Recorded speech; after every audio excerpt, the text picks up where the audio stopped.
It's the site of one of the world's worst man-made catastrophes, an explosion that ripped open a nuclear reactor, sending radioactive gas billowing into the skies. Now, more than 30 years later, the area around Ukraine's Chernobyl power plant remains one of the most toxic places on the planet and a key target for Russia's invading army. Now back under Ukraine's control, Russia's presence in Chernobyl was short-lived, but the damage done to infrastructure is reportedly extensive. Last month, we were among the first group of journalists given access to Chernobyl to hear firsthand what life was like under Russian occupation. Our trip to the country was facilitated by the Ukrainian media company 𝗶𝗶𝘀 and the Ukrainian 𝗀𝗁cie Human Rights Union. Here's 𝗀𝗶𝗀. This morning, the Chernobyl nuclear site in Ukraine is now under the control of Russian troops. March this year, during Russian occupation, this is where some of the Ukrainians were held. And all of this is coming under the shadow, of course, of what happened in Chernobyl decades ago. The site of history's worst ever nuclear accident.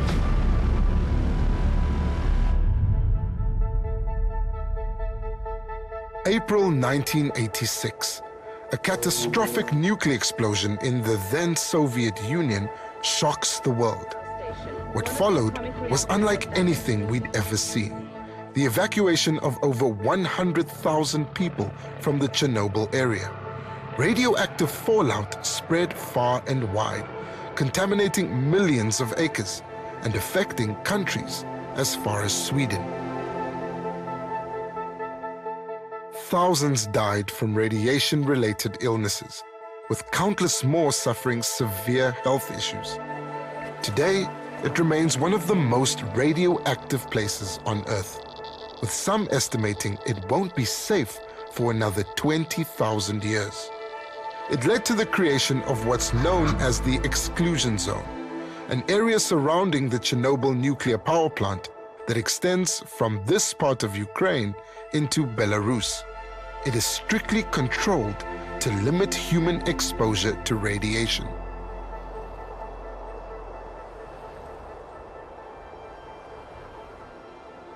So, we've got permission to go to an area where not a lot of journalists are allowed to go. And this place grabbed the world's headlines before Russia even invaded, and then again when Russian forces occupied it. In February 2022, Russian armed forces seized Chernobyl. They withdrew at the end of March, leaving behind a trail of devastation. As the war rages, Chernobyl remains off limits to all except essential plant employees.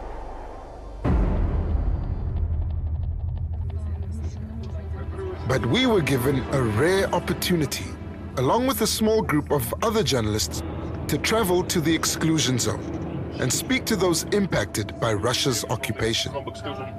Chernobyl nuclear power plant, and we're strictly forbidden to take any pictures and video of the perimeter because it's a very safe object, especially now because, you know, Ukraine is a big war with Russia. First stop is the home of 82-year-old Helena Viktorovna.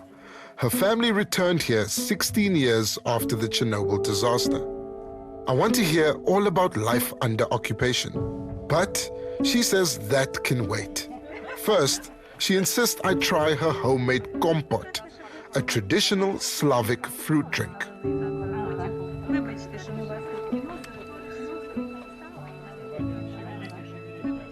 What happened on the first day when the Russians occupied this area? На перший день вони почали ходити по дворах. До нас зайшов патруль, зламали калітку, на собак попирскали, щоб собаки не гавкали на них. І почали роздивлятися все, але в дом не входили.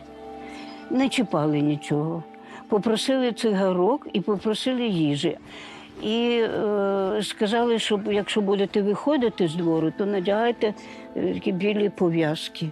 То будуть наші снайпери знати, що у вас стріляти не можна, не треба. Across from Helena's house is an unremarkable building, easy to overlook. Inside, though, vital tasks crucial to the exclusion zone are performed.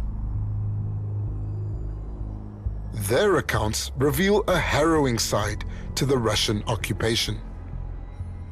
And the first thing they've given me is this. It's a Geiger counter, and it monitors how much radioactivity I'll be exposed to during my stay here. They say it shouldn't be more than a 1.5-hour flight. Most people think of the exclusion zone as a desolate, forgotten place. But Chernobyl is a critical nuclear storage facility for Ukraine. Employing more than 4,000 people, it's where waste from other facilities is safely stored. Dangerous tasks are handled in the nondescript building, like testing and monitoring radioactivity levels throughout the exclusion zone. We're told this building was of particular interest to the Russians. Скажімо так, перше враження – це був просто жах. По-перше, було все, от 3 поверхи всі. Все було розруйновано, все було розкидано, розламано. For weeks during the occupation, hundreds of Ukrainian workers were held hostage. Many refused to flee, working tirelessly out of fear of another nuclear disaster. When the Russians finally retreated, the full extent of the damage was revealed. Deputy Director of the Chernobyl Eco Center, Oleksandr Barsukov, was among those cleaning up.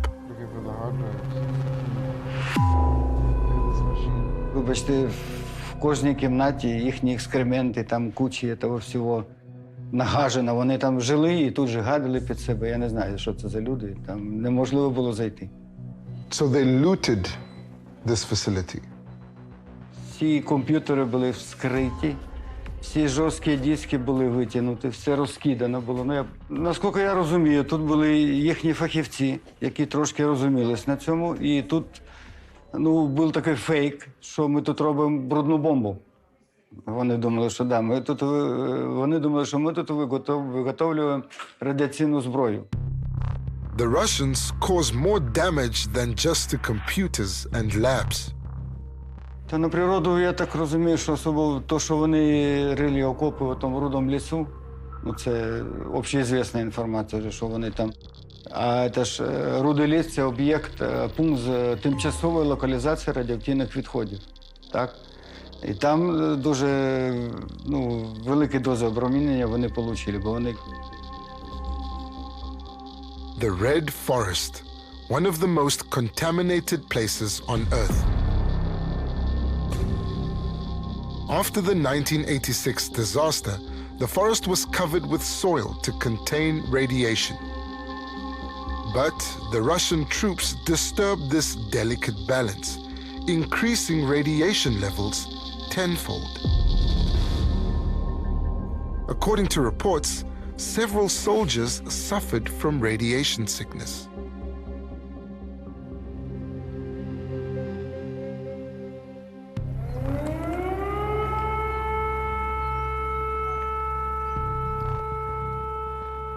We're looking at some of the damage done by the Russian troops here in Chernobyl, and an air siren has just gone off.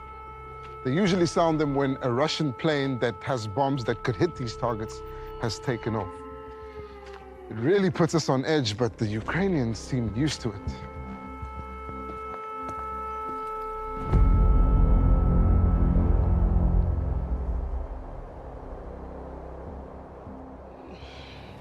Я не знаю, що сказати навіть. Якщо чесно, я їх всіх, звичайно, ненавиджу. Я ненавиджу, це легко сказано. І нормальна людина такого не зробить. 𝗶𝗵𝗶𝗴𝗶 harbors a deep hatred of Russia.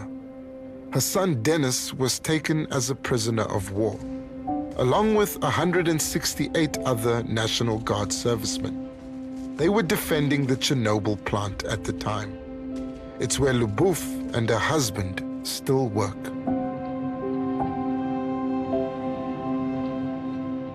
Зараз так само важко, тому що розумієш, що хлопці там знаходяться в дуже жахливих умовах. Ми це знаємо від звільнених, які повернулися. Там постійні катування голодом, холодом, з них знущаються, вони стоять днями, їх і вночі можуть підіймати, вони стоять, вони сплять зі світлом, якщо їм дозволяють спати. Буває дуже важко, але ми тримаємося і надіємося, що скоро обіймемо своїх рідних. As of this broadcast, nearly half of the prisoners have been released. But Dennis remains captive. The consequences of the occupation are still being felt 2 years after Russian forces withdrew from the exclusion zone.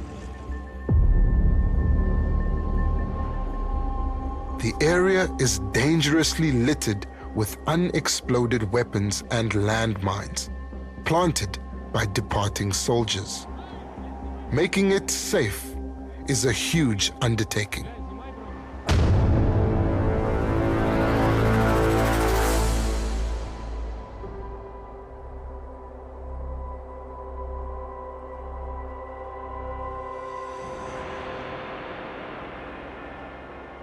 So we've come to the end of the day at Chernobyl, and it's time to find out how much radiation I've been exposed to.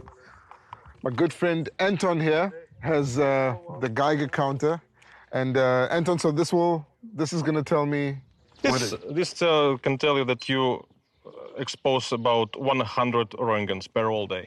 So over 9 hours, I was exposed to 100 micro-roentgens. It's comparable to 1 hour flight. 1 hour flight, or like 10 seconds in the microwave. Yes. No, you're wrong.